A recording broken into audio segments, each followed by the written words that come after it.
Guys, এই কয়দিন লন্ডনের ওয়েদার এত বেশি সুন্দর ছিল মাশাআল্লাহ, কিন্তু 2 দিন ধরে ওয়েদার এত পরিমাণে খারাপ কি বলবো। বাইরে বাতাস আর অনেক ঠান্ডা। লন্ডনের ওয়েদারের কথা বলে লাভ নেই, কারণ এই ঠান্ডা আবার এই গরম, এই হচ্ছে লন্ডনের ওয়েদার। তো যাই হোক, আমি যেহেতু অনেক বেশি রৌদ্র ছিল আর অনেক বেশি ভালো ছিল ওয়েদারটা, এর জন্য বের হয়েছি, বেশ হাঁটতে বের হয়েছি আর ইফতার কেনার জন্য বের হয়েছিলাম বাসা থেকে। তো যাই হোক, তো দেখতে পাচ্ছেন আমি কিন্তু এই জায়গাটা অনেক বেশি সুন্দর, তাই ভাবলাম একটু শ্যুট করে নেই। তো আমাকে ভিডিও করে দিচ্ছে আর বলছে যে একটু ঘুরলে কিন্তু তোমাকে ভালো লাগবে। তো আবার বললেও দেয় এটা করো ওইটা করো। তো যাই হোক, বেচারা আমার ভিডিও করে দেয়, এটাই বেশি। দেখো গাইস, আমার এত হিজাব, আরও হিজাব আছে, ওগুলা ওয়ার্ড্রপের মধ্যে, বাট এগুলা আলমিরাতে রেখেছি, মানে আমার আলমারির মধ্যে রেখে দিয়েছি। তো যাই হোক, যেহেতু বাজ করব, সবগুলো নামিয়েছি যে বাজ করে সুন্দর করে রাখবো। দেখো, তো এই পুরাটা মানে থাকের মধ্যে পুরা আমার সব হিজাব রেখে দিয়েছি। তো দেখো, এটা কি মানা যায়? দেখো কি অঘটন ঘটলো, এটা কোনো কথা?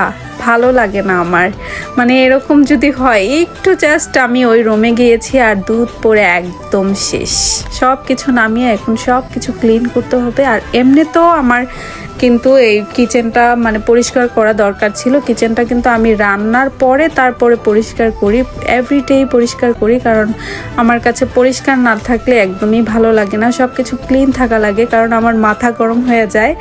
মূলত মানে ঘুম থেকে উঠে আমি সর্বপ্রথম চেষ্টা করি আমার ঘর গুছানো, তারপর রান্না বাড়া করা। অনেক সময় দেখা যায় যে মাঝে মাঝে রান্না আগে করে ফেলি, তারপরে ঘর গুছাই। আবার অনেক সময় দেখা যায় যে ঘরটা আগে গুছিয়ে দেন তারপরে রান্না বসাই। এখানে রান্নাও বসিয়ে দিয়েছি, কারণ ডাল আমার বাসায় এভরিডেই রান্না করা লাগে, কারণ বাচ্চাদের জন্য।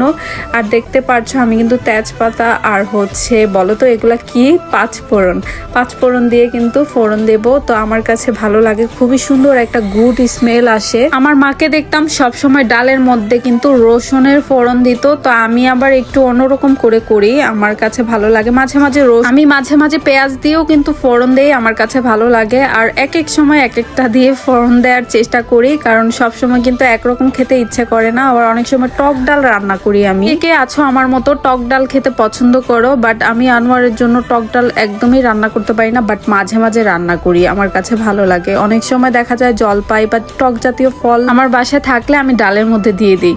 আর এখানে দেখতে পাচ্ছ, এখানে কিন্তু এগুলো কিন্তু খাসি মাংস রান্না করেছি। তো এখন খাওয়ার পালা, খাবো, এর জন্য নিয়ে নিচ্ছি। তো যাই হোক, আজকের ভিডিওটা এই পর্যন্ত। সবাই ভালো থাকবে, আল্লাহ হাফিজ।